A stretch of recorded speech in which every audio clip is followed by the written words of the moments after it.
আমি আব্দুর রাজ্জাক বিন ইউসুফ ধর্মীয় লোকের কারণে, নেতা মাওলানার কারণে চাঁপাইনবাবগঞ্জে বক্তব্য দিতে আসতে পাবো না বেটা? মনে করো কি তুমি আমি তোমার গ্রামের ছেলে হতে পারি? তুমি কোন সাহসে বক্তব্য বন্ধ করো? এই চাঁপাইনবাবগঞ্জের মাটিতে যে কোনো বিষয়ে আমি তোমার ঘুঘুরা তুলে দিতে প্রস্তুত আছি। কোন সাহসে তুমি কাজ করো? তুমি বিশ্বাসঘাতক, তুমি মান সম্মান ধ্বংস করেছ, তুমি ইসলাম কিছু জানো না। তুমি ধর্মের নামে প্রতারণা দিয়ে এদেশের লাখো হাজার মহিলাকে এই গ্রাম থেকে ওই গ্রাম, এই জেলা থেকে ওই জেলা ধর্মের নামে নিয়ে যাচ্ছ আর মিথ্যা ধর্ম পড়াচ্ছ। জবাব তোমাকে দিতে হবে। আমি বলেছি জাতির সামনে, দেবীনগরের লোকের সামনে, চাঁপাইনবাবগঞ্জের লোকের সামনে, রাসূল সাল্লাল্লাহু আলাইহি ওয়াসাল্লামের স্ত্রী যদি গ্রামে গ্রামে দিন প্রচার করতে যেতেন তাহলে 13 জন স্ত্রী, 11 জন স্ত্রী একসাথে বগত ছিলেন। একজনকে পাঠাতেন রংপুর, একজনকে পাঠাতেন চট্টগ্রাম, একজনকে পাঠাতেন সিলেট, একজনকে পাঠাতেন ময়মনসিংহ। একদিনই দেশ দখল। মহিলারা বলেছিল মুহাম্মদ সাল্লাল্লাহু আলাইহি সাল্লাম পুরুষেরা আপনার পাশে বসে দিন ধর্ম জেনে নিল, আমরা কি করব? উত্তরে আল্লাহর নবী বলেছিলেন, বুখারী মুসলিমের হাদিস, তোমরা বাড়ি একটা নির্ধারণ করো, সময় নির্ধারণ করো, আমি মুহাম্মদ সাল্লাল্লাহু আলাইহি সাল্লাম সেখানে গিয়ে দিন শিখাবো। তিনি বলেননি আমি সেখানে আয়েশাকে পাঠিয়ে দেব। মিথ্যা ধর্মের উপরে জাতিকে ধর্ম দেখাবেন না। জাতির যদি রাস্তাঘাট করে দিতে না পারি, জাতির যদি স্কুল কলেজ করে দিতে না পারি, জাতিকে চূড়ান্ত সঠিক ধর্ম দিতে পারবো ইনশাআল্লাহ। ধর্মের ব্যাপারে জাতিকে ফাঁকি দিয়ে পরকাল হারাতে আমি রাজি নই।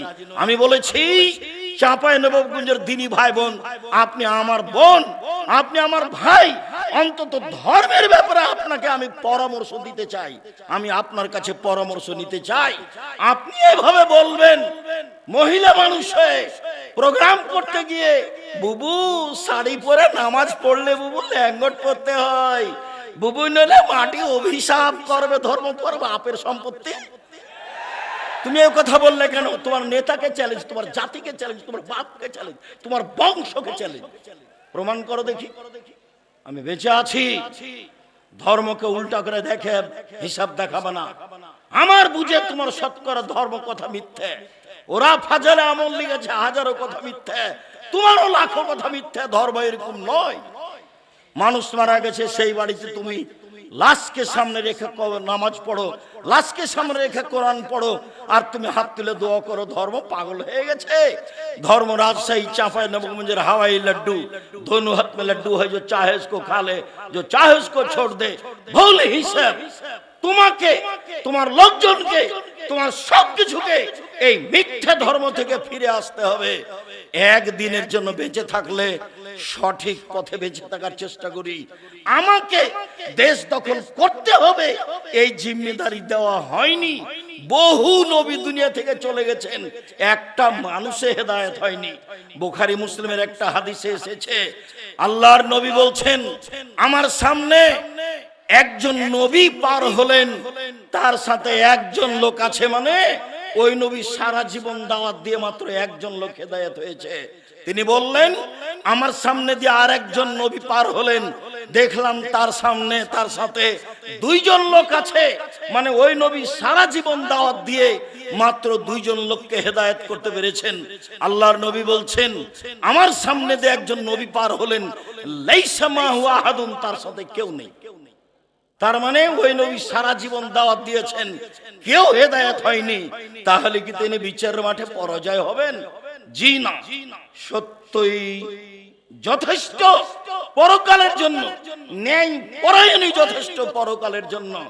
আর একটা কথা, কোরআন মাজিদ আছে এখানে, ওখানে আছে। আমি আপনাকে বলি আর একটা কথা, ব্যক্তিত্ব লাগে, স্বাধীনতা লাগে। যখন মূসা আলাইহিস সালামকে আল্লাহ বললেন মূসা ফেরাউনের কাছে যেতে হবে, সীমা লঙ্ঘন করেছে, মূসা আলাইহিস সালাম বললেন আমি সাবলীল ভাষায় কথা বলতে পারি না, আমি তার কাছে গিয়ে কথা বলতে পারবো না। তখন আল্লাহ বললেন, মুসা আমি তোমার ভাষা সুন্দর করে দিচ্ছি, তুমি বলো রব্বি ইশরাহ লি সাদরি ওয়া ইয়াসসির লি আমরি ওয়াহলুল উকদাতাম মিন লিসানি ইয়াফকাহু কাওলি। তখন মুসা আলাইহিস সালাম বললেন, আর একটা কথা, ফেরাউনের পক্ষ থেকে আমার উপর একটি হত্যার অভিযোগ আছে, এক থাপ্পড় দিয়ে আমি মানুষকে হত্যা করেছি, আমি তার কাছে গেলে সে আমাকে হত্যা করবে। তখন আল্লাহ বলছেন, মুসা আমি তোমার সাথে আছি, যাও ফেরাউন কি বলবে সেটা শুনবো, ফেরাউন কি করবে সেটা আমি দেখব। তখন মুসা আলাইহিস সালাম বলছেন, তবু আমার সাহস হচ্ছে না, আমার সাথে আমার ভাই হারুনকে দেন। আল্লাহ বলছেন, ঠিক আছে তাই দিলাম। প্রথম দাবি মেনে নিলাম মুসা, দ্বিতীয় দাবি মেনে নিলাম মুসা, তৃতীয় দাবি মেনে নিলাম মুসা, যাও দুই ভাই মিলে ফেরাউনের কাছে যাও। দুই ভাই মিলে ফেরাউনের কাছে গিয়েই বললেন, বনি ইসরাইলকে ছেড়ে দিতে হবে, স্বাধীনতা ফিরিয়ে চাই। কোরআন মাজিদ হলে আপনাকে আমি বাস্তব দেখাতাম, বনি ইসরাইলকে ছেড়ে দিতে হবে, স্বাধীনতা ফিরিয়ে দিতে হবে, এই কথাই বললেন মুসা আলাইহিস সালাম। আগে স্বাধীনতা লাগবে, তারপরে কোনো কথা, আগে ব্যক্তিত্ব লাগবে, তারপরে কোনো কথা। তখন ফেরাউন বলল, কে তুমি? তোমাকে কি আমি আমার বাড়িতে শিশুকালে লালন পালন করিনি? তুমি কি বহু বছর আমার মাঝে থাকনি? তুমি যা করেছো তা করেছো, তুমি মানুষ হত্যা করেছো, তুমি বড় অকৃতজ্ঞ। তখন মুসা আলাইহিস সালাম বললেন, জি আমি যা করেছি তা করেছি, আমি এক থাপ্পড়ে মানুষ হত্যা করেছি, তখন আমি ভুল পথে ছিলাম, তোমার ভয়ে আমি দেশ ছেড়েছি, আমার প্রতিপালক আমাকে নবী করেছেন, জ্ঞানে গুণে পূর্ণ করেছেন, তুমি আমার প্রতি অনুগ্রহ করেছ, শিশুকালে আমাকে লালন পালন করেছ, বহু বছর তুমি তোমার বাড়িতে আমাকে রেখেছ, তুমি আমার প্রতি অনুগ্রহ করে তুমি খোঁটা দিয়েছ, খোঁটা দিয়ে তুমি বনি ইসরাইলকে দাস দাসীতে পরিণত করেছ, তুমি বড় উদ্ধত স্বৈরাচার সীমা লঙ্ঘন করেছ। এই কথা মুসা আলাইহিস সালাম বললেন। আমি এই দুইটি নবীর দুইটি কথা বলে আব্দুল্লাহর বক্তব্যগুলি আপনাকে আবারও স্মরণ করতে বলছিলাম। স্বাধীনতা লাগে, ব্যক্তিত্ব লাগে, বিশ্বাসঘাতকতা ত্যাগ করতে হয়। 12 বছর নয়, বহুদিন পরে ইউসুফ আলাইহিস সালাম বলছেন জুলাইখাকে জাতির সামনে ঘোষণা দিতে হবে, অন্যায় আমি জুলাইখা করেছি, ইউসুফ করেনি। সম্মানিত দিনী ভাই বোন, আমার এখানে জরুরি কয়েকটি কথা, দয়া করে যে যেখানে আছেন দিনী ভাই বোন, আত্মীয় স্বজন, এলাকাবাসী, দেশবাসী, আপনাদের ভালোবাসার খাতিরে আব্দুল্লাহ আব্দুর রহমান আব্দুর রহিমকে দেখবেন আশা করে এসেছেন। দেবীনগরের সন্তান তারা, আপনার সন্তান তারা, আপনাদের ভাই তারা, আপনাদের ভাতিজা তারা। নিজের ছেলের উপরে ভালোবাসা যেমন, তাদের উপরে আপনাদের ভালোবাসা তেমন।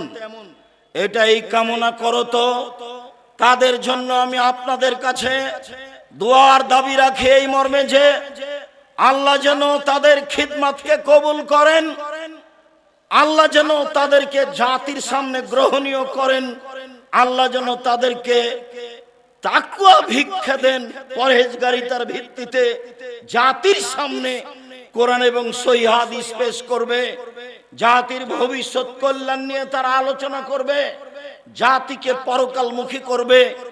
এইটাই আমি দিন রাত আল্লাহকে বলছি।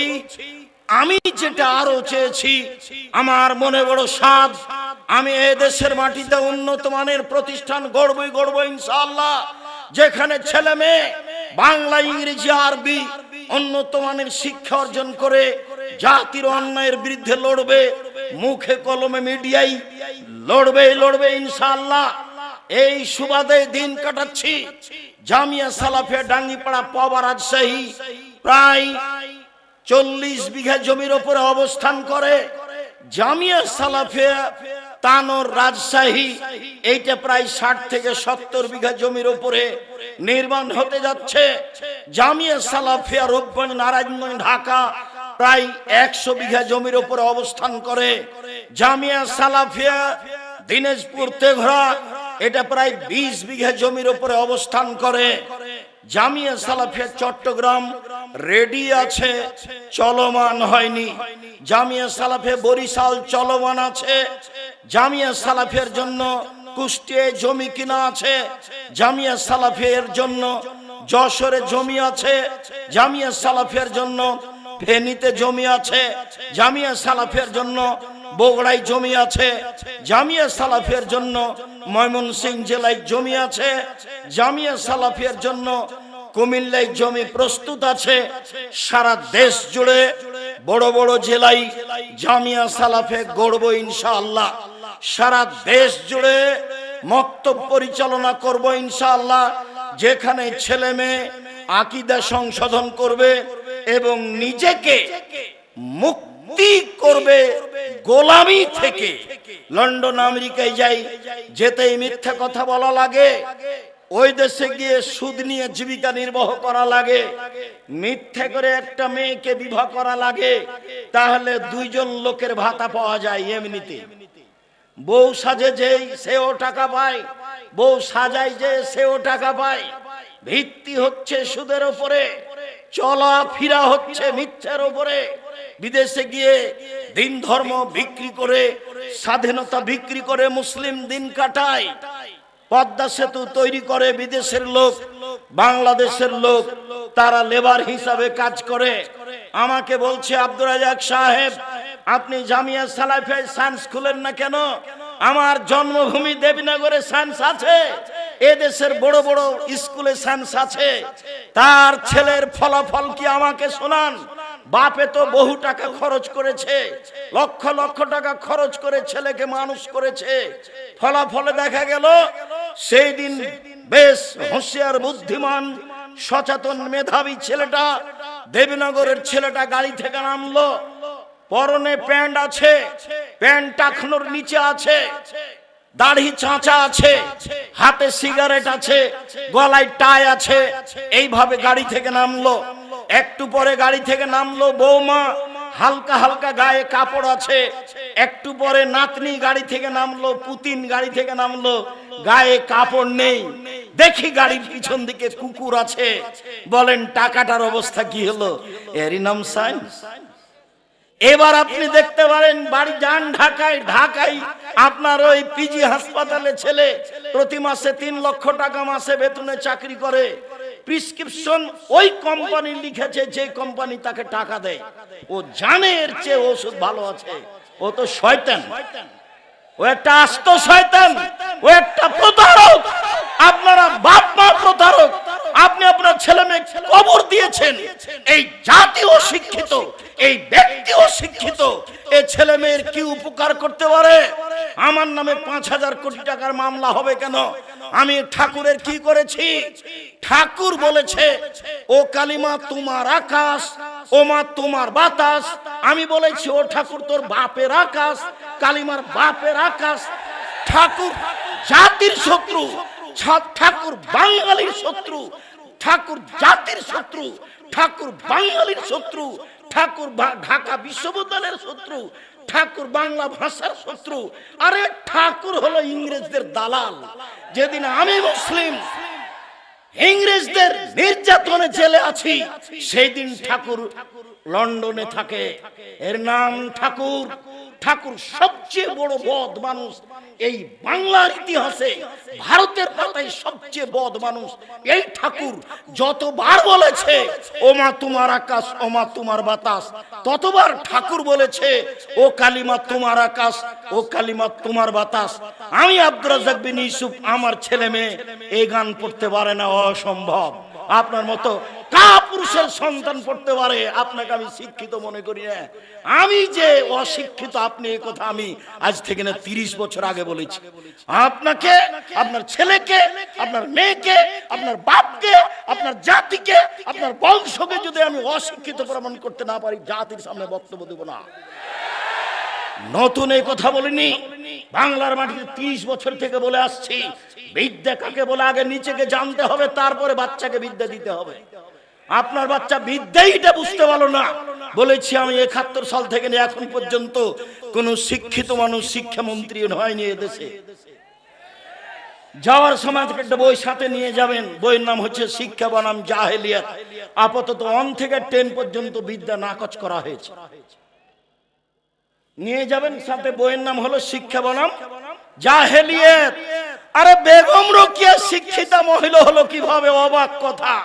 সেদিন চাঁপাইনবাবগঞ্জ ট্রেন স্টেশনে কথার কথা, যারা চাঁপাইনবাবগঞ্জে পরহেজগার মহিলা হজ করতে যাবে, তো স্টেশনে গেছে, তখন স্বামীকে, দেবরকে, ভাসুরকে বলেছে যে একটু পর্দার ব্যাপার, আমরা এখানে ট্রেন স্টেশনে বসে আছি, তোমরা একটা চাদর আমাদের গায়ের উপর দিয়ে দাও। এবার ট্রেন স্টেশন মাস্টার পাশ দিয়ে হাঁটছে প্ল্যাটফর্ম, আর বলছে কি ব্যাপার, কিসের বস্তা এগুলি, লাথি মেরে মেরে দেখছে কি ব্যাপার, কিসের বস্তা এগুলি। বেগম রোকেয়া নিন্দা করছে আপনাকে। বেগম রোকেয়া শিক্ষিতা মহিলা হলো কিভাবে, আপনি তার বইটা পড়ে দেখেন, থুথু দিতে হবে। আমি বললাম ও কাজী সাহেব, আপনার যে খাতার বিবাহ স্টেশনের জন্য আছে, ওইটাকে আমি টয়লেট পেপার হিসাবে ব্যবহার করা পছন্দ করি না। কেন? ওতে 4 জনের সাক্ষী আছে, 4 জনের সাক্ষী জেনা প্রমাণ করা লাগে। জেনা প্রমাণ করতে কয়জন সাক্ষী লাগে? 4 জন। তো বিবাহতে তো আল্লাহর নবী 2 জনের কথা বলেছেন, তো এটা কি জেনা প্রমাণ করছেন না বিবাহ? তো বলেন তো আপনার খাতা খান কেমনে চলতে পারে, কিভাবে চলতে পারে? মানে আব্দুল্লাহ যেটা বলল সব কিছুই মিথ্যার উপরে চলছে, সবকিছু।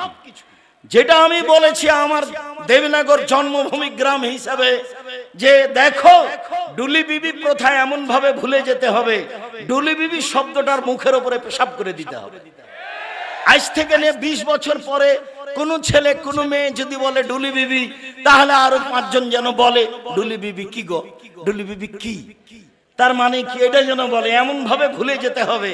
মারিয়াম জন বলছে নাসিয়াম মানসিয়া, আমি জাতির অন্তর থেকে মুছে যেতে চাই। আহারে ছি ছি ছি, আমি মারিয়াম, আমার বিবাহ হয়নি, আমার স্বামী নেই, আমি জেনাও করিনি, আমি ঈশাকে জাতির সামনে কি দিয়ে বুঝাবো, আমি ঈশাকে জাতির সামনে কি দিয়ে বুঝাবো?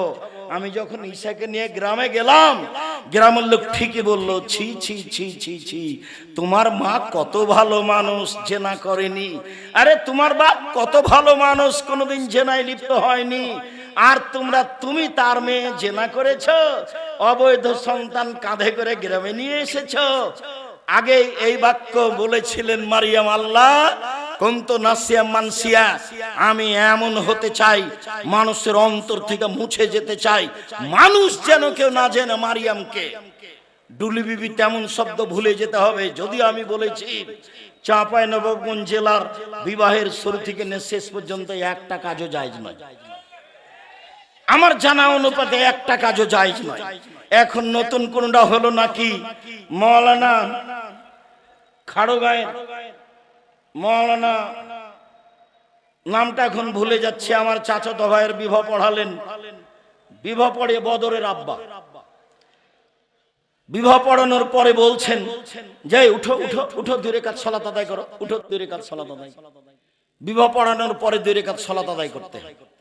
আর এখন বলছে বিবাহ পড়ানোর শেষে বলছে দাঁড়িয়ে বলো ওয়ালিমা, ওয়ালিমার দাওয়াত, ওয়ালিমার দাওয়াত। আরে বাসর রাতের সকালে হবে ওয়ালিমার দাওয়াত, বিবাহ পড়ানোর পরে ওয়ালিমার দাওয়াত হয় কি করে? বিবাহ পড়ানোর পরে কেউ কি দোয়া পড়তে হবে কারো জানা নাই, আন্ধা কো আন্ধা পড়াতা হয়। ধর্ম এমনিতেই চলছে। সম্মানিত দিনী ভাই বোন, আমি আপনাদের এখানে যেটা বলতে চাইছি, এই দেশে দুর্নীতি, শয়তানি, ধোঁকাবাজ, রাহাজানি, লুটতরাজ, অবিচার, মারামারি, অন্যায়, পাড়া প্রতিবেশীর সাথে দুরাচার, এইসব গতিবিধি জোরালো ভাবে শক্তি প্রয়োগ করে কলা কৌশলে বন্ধ করতে হবে। এইসব কলা কৌশলে বন্ধ করতে হবে। সম্মানিত দিনী ভাই বোন, আমি এখানে কয়েকটি হাদিস, কয়েকটি আয়াত আপনাকে পেশ করি। পেশ করার পূর্বে বলে, এই ছেলে, দেখাতে চাচ্ছেন, পয়সা দেখাতে চাচ্ছেন? জি না, ভুল হিসাব, সিদ্ধান্ত পরিবর্তন করতে হবে। আপনি মেয়ে মানুষ, ঢং ঢং করে এসেছেন গল্প করতে করতে, আবার ঢং ঢং করে চলে গেলেন কেন? আমি তো আপনার জন্য এসেছি, আব্দুল্লাহ তো আপনার জন্য এসেছে, আপনি চলে গেলেন কেন? বাইরে 4-5 জনের সাথে গল্প করছেন কেন? মহিলা মানুষ, আপনার লজ্জা হয় না? ও আপনার ভাই, কে বললো ওটা ভাই? আপনার চাচাতো ভাই। আপনি চাচাতো ভাইয়ের সাথে গল্প করেন কি করে? কিসের তাহাজ্জুদ দেখান আপনি, হজ দেখান আপনি, বোরখা দেখান আপনি? এই নোংরামি, এই শয়তানি, এই বেহায়াই ত্যাগ করুন। সম্মানিত দিনী ভাই বোন, এগুলো হলো পশু প্রাণীর কাজ, গরু ছাগলের কাজ, কুকুর শ্রীরের কাজ। আল্লাহ তাআলা বলেন, বুঝে না ওরা, অন্তর আছে বুঝে না, দেখেও দেখে না ওরা, চক্ষু আছে দেখে না, শুনে না ওরা, কান আছে শুনে না। উলাইকা কাল আনাম, তারা পশু প্রাণীর মতো, তারা গরু ছাগলের মতো, তারা কুকুর শ্রীরের মতো, বালুমাজাল বরং তার চেয়ে খারাপ। এই কথা আল্লাহ আপনাকে বলছেন। আমি তো কোরআন হাদিসের কথা আপনার সামনে বলতে এসেছি। আপনি কেন ওখানে গিয়ে বসে থাকবেন কেন? আপনি মাথায় টুপি দিয়ে দোকানের সামনে ওই বেঞ্চটাতে কেমনে বসে থাকেন? ওখানে ল্যাংটা মেয়ে নাচে, আপনি দেখে চক্ষু ঠান্ডা করেন, কলিজা ঠান্ডা করে, মনটা সাওয়াত করেন। জান্নাতের মেয়ে ভোগ করতে চান? জান্নাতের মেয়ে কি পড়ে আছে? আপনার স্বভাবই খারাপ, আপনার খাসলত খারাপ, আপনার অভ্যাস খারাপ, যার কারণে আপনি মাথায় টুপি দিয়ে দোকানের সামনে টিভিতে বসে থাকেন। এই যে আমি বলে গেলাম, আমার তো এটা জন্মভূমি দেবীনগর, বলি দেবীনগরের যত দোকানে টিভি আছে, ল্যাংটা মেয়ে আছে, এর সব উপার্জন হারাম, সবই হারাম। দেখি কোন মায়ের বেটা কথা এভাবে উল্টে ধরতে পারে। এই যে বলে চলে গেলাম। উমামা বাহেলি রাদিয়াল্লাহু তাআলা আনহু বলেন, রাসূল সাল্লাল্লাহু আলাইহি সাল্লাম বলেছেন, পৃথিবীর মানুষ লা তাবেহুন্না, যারা গান বাজনা করে, নাচে, তাদের ব্যবসা করো না, তাদের বিক্রয় করো না। ওয়ালা তাস্তারহুন্না, তাদের ক্রয় করো না। ওয়ালা তুআল্লিমুহুন্না, মেয়েদেরকে গান বাজনা শিখিয়ে দিও না। ওয়াসামানুহুন্না হারাম, এদের উপার্জন হারাম, এদের মাধ্যম হারাম, এদের সব কিছু হারাম। গান বাজনার কারণে, বাদ্যযন্ত্রের কারণে জাতির উপরে 3টে বিপদ নেমে আসবে। 1, ভূমিকম্প হবে। 2, আকার আকৃতি পরিবর্তন হবে। সন্ধ্যায় থাকবে মানুষ, সকালে হবে শোর। সন্ধ্যায় থাকবে মানুষ, সকালে হবে বানর। 3, সমস্যা নেমে আসবে। গান বাজনার কারণে, মেয়েদের নাচের কারণে, মদ পান, বিড়ি তামাক, জর্দা, সিগারেট, গুলের কারণে 3টে বিপদ নেমে আসবে। 1, ভূমিকম্প হবে। 2, আকার আকৃতি পরিবর্তন হবে। সন্ধ্যায় থাকবে মানুষ, সকালে হবে শুকুর, সোর, একবারে হুবাহু সোর হয়ে যাবে। সকালে হবে বানর। 3, সমস্যা নেমে আসবে। মাদ্রাসায় মারামারি, মসজিদে মারামারি, হিংসা বিদ্বেষে ভরা। দেবীনগর ঈদগাহের মাঠ আমি অন্তত 10 বার পরিবর্তন করতে চেয়েছি। বলেছি চলেন আশেপাশের বাড়ি কিনে নিয়ে এটা বড় করি। বলেছি চলেন এটা বিক্রি করে দিয়ে মাঠে, নদীর ঘাটে বড় একটা ঈদের মাঠ তৈরি করি। কেউ সাড়া দেয় না। কোথায় রহস্য? বলেছি দেবীনগরে মাদ্রাসার জমি বিক্রি করে দেওয়া হোক, বাইরে 10 বিঘে জমি কিনে মাদ্রাসা তৈরি করব। কোথায় সমস্যা আমি বুঝতে পারি না। সমস্যা নিয়ে আপনি দুনিয়া থেকে চলে যান, এভাবেই থেকে যান। কেন আমি এভাবে আগাতে পারি না? আপনি চান না যেই যায় আমার সামনে সেই বলে নিজের জন্য তো কিছু করেন না, যা দেবীনগরের জন্য তো কিছু করেন না, চাঁপাইনবাবগঞ্জের জন্য তো কিছু করেন না। আমি টিকতেই পারি না, তো আমি করব কি? আমি তো এখানে টিকতেই পারি না। আমি যদি কালকে ঈদের মাঠে দেবীনগরে উপস্থিত হই, বড় বড় হুজুর তারাই নাকি ঈদের মাঠে কথা বলবে, তা আমি তো ওখানে পুঁটির মাছ ফেমসা, তা আমি আর কি করব? ওই হিসাবই করে না, পড়তে না জেনে বলছে ও ইমাম, তো আমি কি করতে পারি, করো যাও। এই তো অবস্থা আমি দেখতে পাচ্ছি। আমার এখানে হিংসার কিছু নেই, আপনি মনে কিছু নেবেন না। আপনার উপর আমার ভালোবাসার অভাব নেই। কি বলতে চান কালকে ছেড়ে চলে যান, বাকিটা আমি দেখবো ইনশাআল্লাহ। কিভাবে করা লাগে সেটা আমি দেখবো, ঈদের মাঠ কিভাবে করা লাগে সেটা আমি দেখবো ইনশাআল্লাহ। আপনি আমাকে পরামর্শ দিবেন, অন্য কিছু করা লাগবে না, বাকি আমি দেখবো ইনশাআল্লাহ। জাতির যদি রাস্তাঘাট করে দিতে না পারি, জাতির যদি স্কুল কলেজ করে দিতে না পারি, জাতিকে চূড়ান্ত সঠিক ধর্ম দিতে পারবো ইনশাআল্লাহ। ধর্মের ব্যাপারে জাতিকে ফাঁকি দিয়ে পরকাল হারাতে রাজি নই। প্রতিষ্ঠান গড়তে পারি, আপনাকে গড়ে দেখাবো ইনশাআল্লাহ। আমি আপনার সাথে অদাবদ্ধ, জাতির সাথে অদাবদ্ধ। সম্মানিত দিনী ভাই বোন, বলছিলাম বিপদ তিনটি।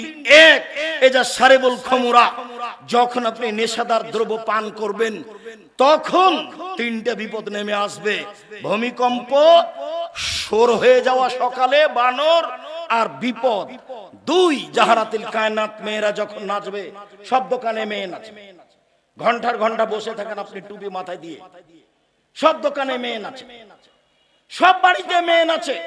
নবী বলছেন যেদিন মেয়েরা নাচবে সেই দিন এই তিনটা বিপদ নেমে আসবে। ওয়াদারাবু বিল মাযিব, যেদিন বাদ্যযন্ত্র প্রকাশ পাবে, সব মোবাইলেই বাজনা বাজে, সব বাড়িতে বাজনা বাজে, সব দোকানেই বাজনা বাজে, দিব্যি দোকানে বাজনা বাজছে, টিভি চলছে, আর আপনি সেখানে বসে আছেন। আপনি বলছেন আমি 5 ওয়াক্ত সালাত আদায় করি, আপনি গ্রামের সর্দার, এগুলো বলছেন। আমি বলে গেলাম মোদের কিছু নিয়েন না, আপনি আমার ভাই, আপনি আপনার চাচা, আপনার স্বভাবই খারাপ, সেজন্য এখানে বসে থাকেন। আমাদের গ্রামের ভাষায় আপনার খাসলত খারাপ। কেন আপনি এখানে বসে থাকবেন? এখানে ন্যাংটা মেয়ে নাচে। আল্লাহর নবীকে বলছেন, জাবের আল্লাহর নবী, হঠাৎ যদি আমার চোখটা বেটি ছেলের উপরে পড়ে যায়, মহিলার উপরে, তা আমি কি করব? এটা জিজ্ঞাসা। হাদিস বুখারী মুসলিম। তখন আল্লাহর রাসূল তাকে বলছে, তিনি বলছেন ফা আমারানি, আল্লাহর নবী আমাকে বললেন আন আসরিফা বাসারি, আমার চোখটা আমি ফিরিয়ে নিব, আমার চোখটা আমি ফিরিয়ে নিব। তা আপনি টিভিতে কারণবশত যদি খবর শোনেন, তো এইভাবে থাকতে হবে, এইভাবে থাকতে হবে। আপনি ওই রং মাখানো পতিতালয়ের মেয়েটার মুখখানের উপরে তাকিয়ে আছেন একবারে এক খেয়ালে, তখন আপনি তাহাজ্জুদ পড়েন। এটা হলো আল হায়া মিনাল ঈমান ওয়াল ঈমান ফিল জান্নাহ। লজ্জাই হচ্ছে ঈমান, ঈমানই হচ্ছে জান্নাত। আল হায়া মিনাল ঈমান, ঈমানই হচ্ছে জান্নাত, ঈমানই হচ্ছে জান্নাত, ঈমানই হচ্ছে লজ্জা, লজ্জাই হচ্ছে জান্নাত। আল্লাহ রাসূল বলছেন, সব নবী বলতেন এজালাম তাস্তাহি ফাসনামা শাইতা। সব নবী বলতেন। মুসা আলাইহিস সালাম বলেছেন, ঈসা আলাইহিস সালাম বলেছেন, ইব্রাহিম আলাইহিস সালাম বলেছেন, আমাদের নবী বলেছেন, যখন তুমি লজ্জা করবে না তখন তুমি সবকিছুই করতে পারো, যখন তুমি লজ্জা করবে না তখন তুমি সবকিছুই করতে পারো। লজ্জা আছে আপনার? জিনা লজ্জা নেই। বেটি ছেলেটা বলছে আমাদের গ্রামের, ওইটা আমার চাচাতো ভাই, ওইটা আমার খালাতো ভাই। এখন বিবাহের বৈঠকে যেদিন কি খাওয়াচ্ছে থুবড়া, তখন বলছে যে অমুক ভাই আমরা আর মুখখান ধরে আছে বলে আমরা সারা গ্রামের লোক তার কাছে টাকা পাবো। যুবতী বেটি ছেলেটা, লোকটা, ছেলেটা, যুবকটা মহিলাটার মুখে ক্ষীর তুলে দিল। বইয়ের মুখে ক্ষীর তুলে দিতে হয়, এটা আল্লাহ নবী বলছেন, হাদিস বুখারী মুসলিম। এই পাড়ার সবারই কি বেটি ছেলেটা বউ? ধর্ম পাগল হয়ে গেছে। মুরব্বী মানুষরা আপনারা শরম পান না কেন? এই নীতির এই থুবড়া শব্দটাতে পেশাব করে দেন। থুবড়া আর এই দেশে কোনোদিন চলবে না। থুবড়া কি জিনিস? এত নোংরা জিনিস নাম থুবড়া এই শরীয়তে আসতে পারে কি করে? বাইনা কি জিনিস? বরদটা কি জিনিস? আমাটা কি জিনিস? খিরকাচি কি জিনিস?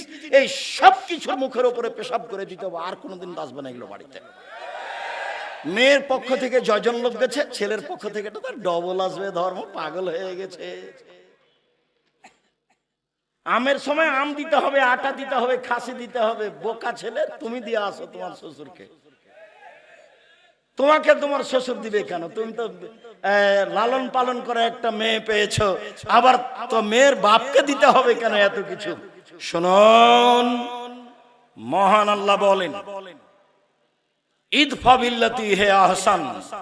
মুহাম্মদ সাল্লাল্লাহু আলাইহি সাল্লাম মানুষের সাথে কথা বলার সময় মানুষে যা বলে আপনি তার চেয়ে সুন্দর বলুন।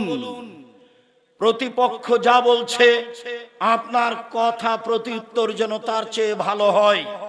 আল্লাহ তাআলা বলেন ওয়াজাদিলহুম বিল্লাতি হি আহসান। মুহাম্মদ সাল্লাল্লাহু আলাইহি সাল্লাম বাদ বিতণ্ডে, তর্ক বিতর্কে কেউ যদি জড়িয়ে পড়তে চায় তাহলে ও যা বলছে আপনি তার চেয়ে সুন্দর উত্তম বলবেন। আল্লাহ তাআলা আমাদের নবীকে আদেশ করছেন এইভাবে। শুনুন, যত পুরুষ নারী আমার সামনে আছেন, আপনাকে বলছি, মহিলা মানুষ আপনার যা আছে, আপনার ননদ আছে, আজ থেকে ননদে চোখ দেখিয়ে মন খারাপ করে যেটা বলেছে আপনি তার উত্তর দিতে পাবেন না। দিলে আপনি বলবেন আপা কি বলছেন, এটার চেয়ে আর একটা ভালো বলেন, এই কথা বলবেন আপনি। হ্যাঁ, আমার স্বামী উপার্জন করে তুমি আমায় এভাবে বলো, মানে আমার স্বামীর উপার্জনে খাও, তুমি আমার ননদ, তুমি এভাবে কথা বলো কেন? একবারে ঘর থেকে বের করে দেব। এই নোংরা চরিত্র ত্যাগ করতে হবে। গন্ডগোল বড় জায়ের কারণে হয়েছে। আজকেই ভোর হতে হতে ছোট জাকে বড় জায়ের হাত ধরে ক্ষমা নিতে হবে। আপা, বুবু, যা হয়েছে হয়েছে, ভুল হয়েছে, আমাকে মাফ করেন। গন্ডগোল কার কারণে হয়েছে? বড় জায়ের কারণে হয়েছে। ছোট জাই বড় জায়ের হাত ধরে ক্ষমা নিবে, এটাই নিয়ম। গন্ডগোল বড় ভাইয়ের কারণে হয়েছে, একদিনও কথা বলে না। আমাদের গ্রামের ঘটনার নাম বলছি না, বাপ মরে গেছে, তখন গন্ডগোল করে জমি ভাগ করে করতে ঢেঁকিটা কেটে ভাগ করে নিয়েছে। তো ঢেঁকিটা কেটে ভাগ করে নিলে কি হবে? কিছু হতে পারে। স্বভাব কেন এরকম? ছাড় শিখতে হবে, ছাড় দেওয়া শিখতে হবে। বড় ভাই নিয়েছে, আচ্ছা ভাই আপনি যেভাবে মনে করেন সেভাবে ভাগ করে দেন। এই কথাটা বললে তোমার কি হয়? যখন আমি রংপুর, দিনাজপুর, লালমিহাট, নীলফামারী, কুড়িগ্রাম, পঞ্চগড়, ঠাকুরগাঁও, গাইবান্ধা, জয়পুরহাট এইসব ডিস্ট্রিক্টে যাই, তখন আমি বলি যে তোমার বাপকে যদি আমি কুকুর শ্রীগালের চেয়ে খারাপ প্রমাণ করতে না পারি বক্তব্য দিব না। কেন? এইসব ডিস্ট্রিক্টের লোকেরা বোনদেরকে জমি দেয় না, এরা শ্বশুর কাছে যৌতুক নেই। তো তোমার বাপকে যদি আমি কুকুর শ্রীগালের চেয়ে খারাপ মনে করতে না পারি, প্রমাণ করতে না পারি, বক্তব্য দিব না।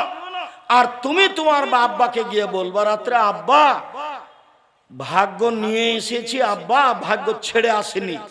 ভাগ্যে যদি জমিদারি থাকে জমিদারি করে খাবো, ভাগ্যে যদি ভিক্ষা করা থাকে ভিক্ষা করে খাবো, ফুফুর জমি খাবো না। এই কথা বলতে পারবা না? তো ছেলে বলে হ্যাঁ অবশ্যই বলবো। অবশ্যই বলবো। কলা বিক্রি করে খেতে রাজি আছি, লোন নিয়ে নয়। চকলেট বিক্রি করে খেতে রাজি আছি, লোন নিয়ে নয়। ছোট থেকে ছোট, বড় থেকে বড় ব্যবসা করব সময়ের গতিতে। বড় ব্যবসায়ী হতে আমাকে মোটামুটি 30 থেকে 35 বছর সময় লাগবে। একদিনই হিরোইন কিনলাম, কলকাতায় বিক্রি করলাম, ঢাকায় রাতে রাতে ধনী হয়ে গেলাম। লোন নিয়ে ব্যবসা করলাম, এই ব্যবসা চলবে না। ভাইয়ের সাথে ভালো আচরণ, জায়ের সাথে ভালো আচরণ, বউয়ের সাথে ভালো আচরণ করতে হবে, এই কথা আল্লাহ তাআলা বলেন। শুনুন দিনী ভাই বোন, এক খেয়ালে চেয়ে থাকবেন, কথা অতীব গুরুত্বপূর্ণ। আমার দিনী বোনেরা যারা আছেন, যারা গেছে এসেছে, ঢং ঢং করে চলে গেছে, ঢং ঢং করে আপনি বসে থাকেন। আপনার গায়ের উপর দিয়ে আর একজন চলে গেলে আপনি মুখ খুলবেন না। যাক, আপনার গায়ের উপরে পা দিয়ে চলে গেছে, মুখ বন্ধ করে রাখেন, মুখ খুলবেন না। মুখ খুললেই বিপদ।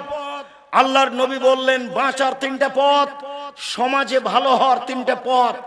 এক, মুখখান বন্ধ রেখো, জাহান্নাম থেকে বেঁচে যাওয়া, সমাজে ভালো হয়ে যাওয়া। 2, জরুরি প্রয়োজন ছাড়া বাড়ি ত্যাগ করবা না, জাহান্নাম থেকে বেঁচে যাওয়া, সমাজে ভালো হয়ে যাওয়া। 3, লেবকালা খাতে পাপের জন্য কাঁদো, পাপের জন্য কাঁদো রাতে, গভীর রাতে, তাহলে আল্লাহর কাছে ভালো হয়ে যাওয়া, জান্নাত পেয়ে যাওয়া, আর সমাজের লোক তোমাকে ভালোবাসবে। কাঁদলে জান্নাত হবেই। আল্লাহর নবী বলেন 3 শ্রেণীর চক্ষু জাহান্নাম দেখবে না, 3 শ্রেণীর মানুষ জান্নাতে যাবেই যাবেই যাবে। 1 শ্রেণীর মানুষ বাকাত মিন খাশিয়াতিল্লাহ, যে আল্লাহর ভয়ে কাঁদে সে জান্নাতে যাবে। 2, হারাসাত ফি সাবিলিল্লাহ, যে আল্লাহর রাস্তায় পাহারা দেয়, দিন ধর্মের কাজ করে, সে জান্নাতে যাবে। 3, গাজাতান মাহারিমিল্লাহ, অপর নারীকে দেখে চক্ষু নিচু করে যে, সে জান্নাতে যাবে। টিভির অবস্থা কি হবে? গার্লস স্কুলের অবস্থা কি হবে? আপনার মহিলা কলেজের অবস্থা কি হবে? বেগানা নারীকে দেখে চক্ষু নিচু করে যে সে জান্নাতে যাবে, যাবেই যাবে। আল্লাহ রাসূল বলছেন লা ইয়ালাজান নারার রাজুলু বাকামিন খাসিয়াতিল্লাহ হাত্তা ইয়ালাদা লাবানু ফি দারে। গাভীর বাঁট থেকে চাপ দিয়ে দুধ বের করে ভিতরে ঢোকানো যায় না যেমন, আল্লাহর ভয়ে কাঁদে যে সে জাহান্নামে যাবে না তেমন। গাভীর বাঁট থেকে, বান থেকে, ওলান থেকে চাপ দিয়ে দুধ বের করে ভিতরে ঢোকানো যায় না যেমন, আল্লাহর ভয়ে কাঁদে যে সে জাহান্নামে যাবে না তেমন, সে জান্নাতে যাবেই যাবে। বলছিলাম মানুষের সাথে ভালো আচরণ করতে শিখুন। বলছিলাম ইবাদতের জগতে সবচেয়ে ভারী নেকির ইবাদত ভালো আচরণ। তাহাজ্জুদ পড়লে নেকি হবে। বলেন রাসূল সাল্লাল্লাহু আলাইহি সাল্লাম বলেছেন ইন্না আসকালা শাইইন ইদাউ ফি মিজানিল মুমিন ইয়াউমাল কিয়ামা খুলুকুন হাসান। মুমিন পুরুষ নারীর নেকির পাল্লায় সবচেয়ে যেটা ভারী নেকি রাখা হবে, মুমিন পুরুষ নারীর বিচারের মাঠে নেকির পাল্লায় সবচেয়ে যেটা ভারী নেকি রাখা হবে সেটা হলো ভালো আচরণ, ভালো চাল চলন। লোকে বলে ছেলেটার স্বভাব ভালো, লোকে বলে ছেলেটার চাল চলন ভালো, এটাই হলো স্বভাব ভালো। লোকে বলে দুনিয়ার খারাপ, লোকে বলে শয়তান।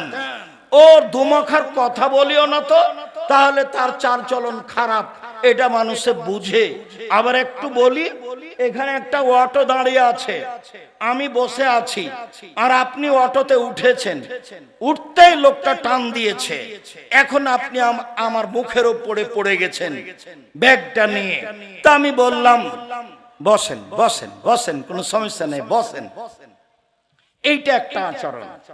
আমি বললাম চোখ নাই, চোখ নাই, দেখতে পান না, এরকম ভাবে উঠেন কেন, মানুষের গায়ের উপরে পড়ে যাও, এটা একটা আচরণ। বলেন তো কোনটা ভালো? তাহলে মানুষ ভালোটা বুঝে। এইটার নেকি সবচেয়ে ভারী নেকি দাঁড়ি পাল্লাই। মনে রাখবেন হিন্দুদের দাঁড়ি পাল্লা বিচারের মাঠে হবে না। কেন? তাদের নেকি নেই। ইহুদিদের দাঁড়ি পাল্লা বিচারের মাঠে হবে না। কেন? তাদের নেকি নেই। খ্রিস্টানদের দাঁড়ি পাল্লা বিচারের মাঠে হবে না। কেন? তাদের নেকি নেই। কাদিয়ানি, শিয়া, এই আকীদার যারা, তাদের বিচারের মাঠে পাপ নেকি ওজন হবে না, কেননা তাদের নেকি নেই। আল্লাহ তাআলা বলছেন ওয়া ইউখাযু বিন নাওয়াসি ওয়াল আকদাম, তার পা এবং মাথা ধরে তাকে টেনে হেঁচড়ে জাহান্নামে নিক্ষেপ করা হবে, তার পাপ নেকি ওজন হবে না। যারা মুমিন পুরুষ নারী নেকি করেছে, পাপ করেছে, এদের পাপ নেকি ওজন হবে। একাধিক আয়াত, একাধিক হাদিস বলছিলাম, মনে রাখা ভালো হবে।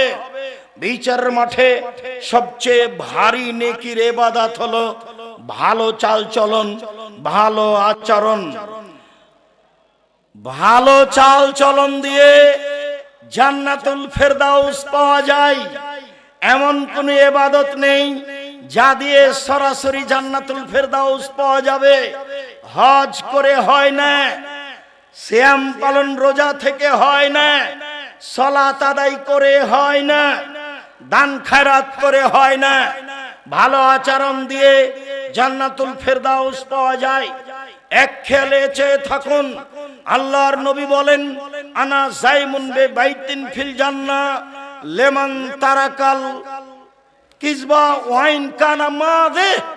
কেউ যদি মজাক করেও মিথ্যা না বলে, আমি মুহাম্মদ সাল্লাল্লাহু আলাইহি সাল্লাম তাকে জান্নাতে একটি ঘর নিয়ে দিব। কেউ যদি মজাক করে হলেও মিথ্যা না বলে, আমি তাকে জান্নাতে একটি ঘর নিয়ে দিব। তিনি বলেন ওবে বাইতিন লেমান তারাকাল মেরা ওয়াইন কানা মুহিক্কান। কেউ যদি তর্ক ছেড়ে দেয় সত্য হলেও, না আব্দুর রাজ্জাক সাহেব এটা বলেছেন, আরে না এটা বলেছেন, আরে না এটা বলেছেন, আসসালামু আলাইকুম গেলাম, আপনার সাথে আমি তর্ক করতে রাজি নই। সত্য হলেও যে তর্ক ছেড়ে দেয়, আমি মুহাম্মদ সাল্লাল্লাহু আলাইহি সাল্লাম তার জন্য জান্নাতে একটি ঘর নিয়ে দিব।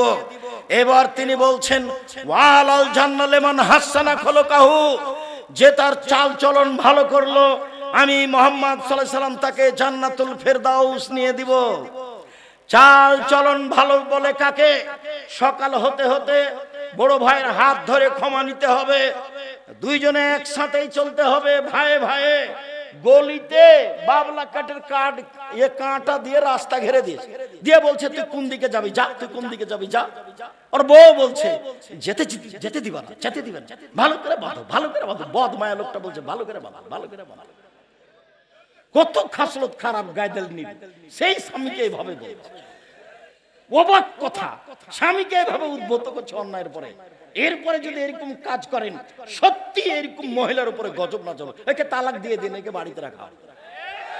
কি করে কথা বলতে পারে যে ভালো করে বেড়াতেন, ভালো করে বেড়াতেন, ও যেন বের হতে না পারে, ও যেন আমাকে গালি দেয়, আমাকে গালি দেয়, আমার গাছ সেম গাছটাকে ছাগল দিয়ে খাওয়াইয়া দিয়ে আমাকে গালি দেয়।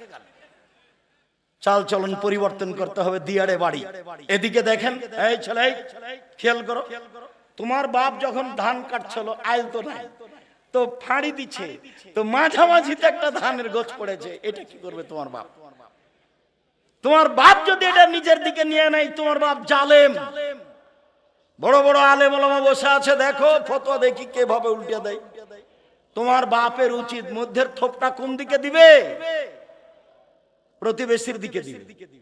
তোমার বাপ, তোমার অভ্যাস, যখন ওই আল নাই সেই জমিতে হাল চাষ করেছো, তখনই এক ভাঁড় শেষ ভাঁড়টা চাপে ধরেছে। কি হবে এই দিয়ে? এই দিয়ে কি হবে? এরই নাম জুলুম, এরই নাম অন্যায়, এরই নাম অবিচার, এরই নাম শয়তানি, এরই নাম রাহাজানি, এরই নামই ডাকাতি। কেন আপনার স্বভাব এরকম হবে? আপনার খাসলত কেন এরকম হবে? কেন আপনার ছাড় নেই? ছাড় কেন নেই? কেন আপনার ভাইয়ের উপরে মুখের উপরে লড়ে যাবেন? কেন আপনার বোনের উপরে মুখের উপরে বলতে লাগবেন? কেন আপনার চাচার উপরে এভাবে মুখের উপরে বলতে লাগবেন? আসেন দেখে নিচ্ছি, আসেন দেখে নেবো আপনার বেটা কয়টা কে কয়টা, এভাবে কথা বলবেন কেন? আসেন এদিকে সেটা নেবো আপনাকে। এগুলো কি কথা? এগুলো কি কথা? স্বভাব একবারে এই স্বভাবের মুখে পেশাব করে দিতে হবে। এরপরে কোনোদিন এই স্বভাব নিয়ে আসতে হবে না। এটা খারাপ, এটা ভালো আচরণ নয়, এটা ভালো স্বভাব নয়, এটা খারাপ স্বভাব, এটা খারাপ খাসলাত, এটা খারাপ অভ্যাস। ছাড় দিতে হবে, নরম হতে হবে, নরম ছাড় দিতে হবে, নরম হতে হবে। আচ্ছা ঠিক আছে চাচা, আপনি যেটা ভালো মনে করবেন করেন। তোমরা 5 ভাই আছো, তাতে কি হবে? তোমার চাচা যেটা করছে মেনে নাও। কতটুকু লস হতে পারে তোমাদের? কতটুকু লস হতে পারে? তোমার তো স্বভাব আমি জানি, তোমার তো হুজুর বলেছে গরু 7 ভাগায় চলবে, তারপরে গোস্ত নিয়ে মারামারি লাগিয়েছ। সেই কথা তো আমাকে অনেকেই বলে, কুরবানির গোস্ত নিয়ে মারামারি লাগিয়েছে। বয়ে বলছে, বনে বলছে করে এক কিছু যে কলিজা নাই। তারা আব্দুর রাজ্জাক সাহেব ঠিকই বলেছে, আরে ভাগই নাই, ভাগে কুরবানি নেই। 7 দিনের দিনে আকিকা দিতে হবে, ভাগে কুরবানি চলবে না। ব্যক্তি আর পরিবার দুটো এক নয়। টাকা থাকলে ষাঁড় দিয়ে কুরবানি দিতে হবে, উট দিয়ে। টাকা না থাকলে ষাঁড় দিয়ে, টাকা কম থাকলে খাসি দিয়ে, টাকা কম থাকলে ছাগি দাঁড় দিয়ে, দাঁড় যেটা বাড়িতে আছে কম দাম। যদি আর চেয়ে যদি কম থাকে তাহলে ভেড়া, ভেড়ি দিয়ে দিবেন, ভেড়ি নিজে দিবেন, দাম কম। কেন ভাগে গেলেন? গন্ডগোল কুরবানিতে দেখি, গোস্ত দেখি গন্ডগোল, একটুকু যে ছাড় নাই। সভাপতি গ্রামের, এখন তো বিচার চলে গেছে চেয়ারম্যান মেম্বার হাতে। এখন কি টাকা দিয়ে বিচার হয়? ও নাকি চেয়ারম্যান, শয়তান। ও নাকি চেয়ারম্যান ফাঁকি দিয়ে জাতির ক্ষতি করে টাকা নিয়ে বিচার করে। ওই যে আপনার ছেলের মতো, ওই যে প্রেসক্রিপশন লেগেছে শয়তানটা, ওই যে জাতির জন্য ক্ষতিকারক। আপনি লাখ লাখ টাকা পয়সা খরচ করে পড়িয়েছেন, মেয়েটাকে আপনি ডাক্তার বানাতে চাচ্ছেন, রাত দিন আর একটা যুবক ছেলের সাথে ঘুরে। একটা মেয়ের যখন অপারেশন হয়, তখন ওই সবাই মিলে পাছার উপরে থাবা মারে, আপনার মেয়েও থাকে ওখানে। এই ছেলেগুলো জিজ্ঞাসা করেন, আপনার ভাতিজাকে জিজ্ঞাসা করেন, আপনার ভাতিজাকে জিজ্ঞাসা করে, হ্যাঁ বেটা এরকম কথা। চাচা একবারে এর চেয়ে বেশি। চাচা লজ্জা হয় না কেন আপনার? শরম হয় না কেন আপনার? হায়া হয় না কেন আপনার? ইতস্তবোধ হয় না কেন আপনার? বোধোদয় হয় না কেন আপনার? বোধগম্য হয় না কেন আপনার? বোধোদয় হয় না কেন আপনার? আপনি যে মানুষ, বুঝেও বুঝে না ওরা, অন্তর আছে বুঝে না, দেখেও দেখে না ওরা, চক্ষু আছে দেখে না, শোনেও শোনে না, ওরা কান আছে শোনে না। উলাইকা কাল আনাম, তারা পশু প্রাণীর মতো, তারা গরু ছাগলের মতো, তারা কুকুর শ্রীগেলের মতো, বালহু মাজাল, বরং তার চেয়ে খারাপ। শুনুন, আপনার নেকির পাল্লাই সবচেয়ে ভারী নেকি ভালো আচরণ। শুনুন, সবচেয়ে দামি জান্নাত জান্নাতুল ফেরদাউস পাওয়া যায় ভালো আচরণে, তাহাজ্জুদে নয়। জান্নাতুল ফেরদাউস পাওয়া যায় ভালো আচরণে, হজে নয়। হজে জান্নাত পাওয়া যেতে পারে, দামি জান্নাত জান্নাতুল ফেরদাউস পাওয়া যায় সিয়ামে, রোজাতে নয়, ভালো আচরণে। এবার সবচেয়ে দামি জান্নাত, আবু মালিক আশআরী রাদিয়াল্লাহু তাআলা আনহু বলেন, রাসূল সাল্লাল্লাহু আলাইহি সাল্লাম বলেছেন, ইন্না ফিল জান্নাতে গরাফিরা যাহিরুহা মিন বাতিনিহা ওয়া বাতিনুহা মিন যাহিরিহা। জান্নাতে কতগুলি দামি দামি ঘর রয়েছে, উন্নত মানের পদার্থ দিয়ে তৈরি, যার বাহির থেকে ভিতর দেখা যায়, ভিতর থেকে বাহির দেখা যায়, খালি টক টক টক টক করছে, ঝকঝক করছে। তো সাহাবীগণ বললেন, লিমান হাজিহি, এত দামি ঘর কে পাবে? আল্লাহ রাসূল বলছেন, লিমান আলানাল কালামা, যার স্বভাব ভালো সে পাবে। যার স্বভাব নরম, ভাইয়ের সাথে ঝগড়া করে না, বোনের সাথে করে না, গ্রামবাসীর সাথে করে না, বউকে গালি দেয় না, কত যে মুখ খারাপ। হালবাহে এসে যে দেখেছে নাইন্দে পানি দেয়, এখন বউকে মারতে যাচ্ছে, মুখখান যে কত খারাপ। এবার অকথ্য ভাষায় গালি দিচ্ছে, লাঠি নিয়ে চলে যাচ্ছে বউকে মারতে। আরে তোমার জন্য ভাত রান্না করে দিয়েছে, এটাই তো অনেক। দিল্লির মেয়েকে বিবাহ করো, তারপরে কাজ করতে বলো, দেখে নিবা। খালি বলো না একটা উর্দু ভাষী মেয়েকে, আরবি ভাষী মেয়েকে বউ খালি বিবাহ করার পরে বলো যে একটু ভাত রান্না করবে না, তাহলে বলবে কে আমায় তারি দেশি আই, কে আমায় তে বাঁধি আয়ে হো, আমি কি তোমার দাসী নাকি কাজ করব? কি পেয়েছো তুমি? বাঙালি মেয়ে তো এত ভাত রান্না করেছে, গরুকে পানি খাওয়াইছে, নাইন্দে পানি দিয়েছে, পোয়াল শুকিয়ে দিয়েছে, তারপরও লাঠি। স্বভাব কেন এমন? আজ থেকে পরিবর্তন করতে হবে, ভবিষ্যতে কোনোদিন বউকে গালি দিবেন না। দামি জান্নাত পাওয়া যায় ভালো আচরণে। চলুন দেখি ভালো আচরণে একসাথে বড় বড় দুইটি ইবাদতের নেকি হয় ভালো আচরণে। এক, নিয়মিত তাহাজ্জুদ পড়লে যত নেকি হয়। দুই, নিয়মিত রোজা থাকলে যত নেকি হয়।